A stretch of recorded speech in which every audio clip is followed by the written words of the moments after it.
Assalamualaikum warahmatullahi wabarakatuh. Perkenalkan, nama saya Stanila Munte, NIM 2374201024, kelas 1 A123. Saya dari Fakultas Hukum Universitas Pembangunan Indonesia Manado, Prodi Ilmu Hukum.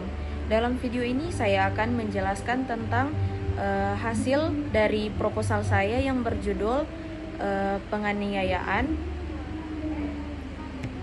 Secara lengkap, proposal saya itu analisis tindak pidana penganiayaan di Indonesia, faktor penyebab dan dampak dan penegakan hukum.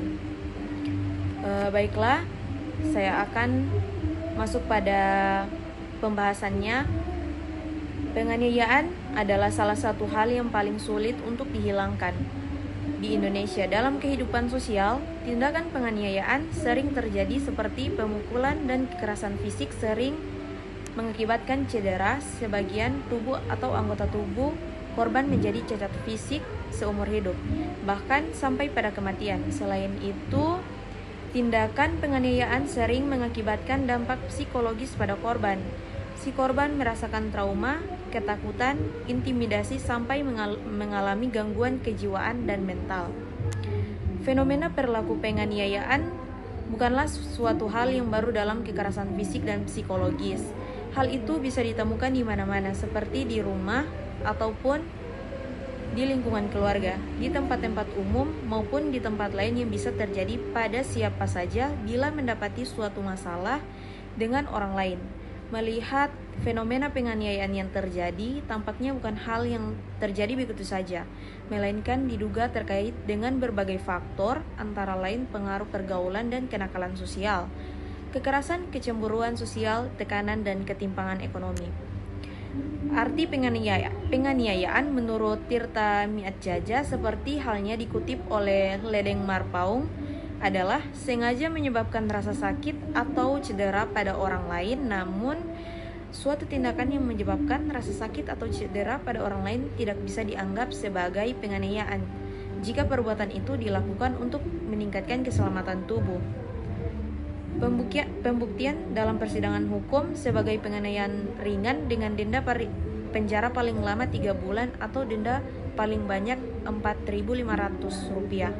Pidana ditambah sepertiga bagi orang yang melakukannya terhadap mereka yang bekerja untuknya atau bekerja berada di bawahnya. Penganiayaan menurut pasal 351 KUHP.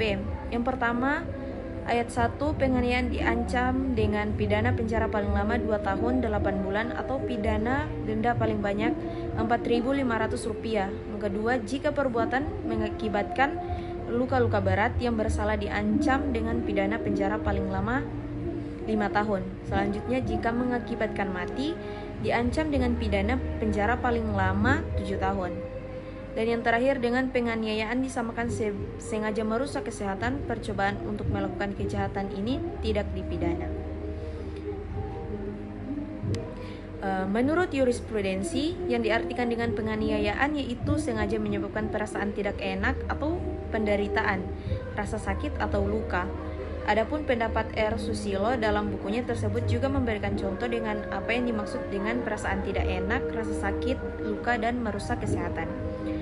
Yang pertama, perasaan tidak enak misalnya mendorong orang terjun ke kali sehingga basah, menyuruh orang berdiri di terik matahari, dan sebagainya.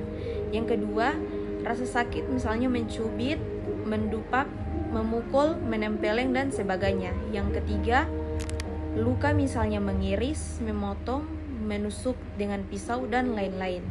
Yang keempat, merusak kesehatan, misalnya orang sedang tidur dan berkeringat, dibuka jendela kamarnya sehingga orang itu masuk angin. Unsur-unsur dari penganiayaan yaitu adanya kesengajaan